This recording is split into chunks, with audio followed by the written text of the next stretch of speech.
Pwede daw ba ang Silvio Barley Grass sa mga buntis?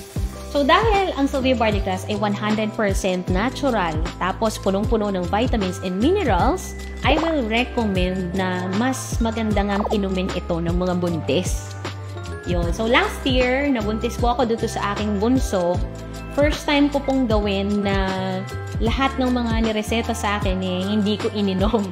Talagang pure Silvio Barley Grass lang yung ginamit ko. Kasi nalaman ko, nasabi ko, si Silvio merong folic acid, merong ferrous or iron, meron din siyang calcium. So sabi ko, bakit pa ako mag-take ng mga synthetic vitamins and minerals? Meron naman na lahat si Silvio Barley Grass, tapos natural pa.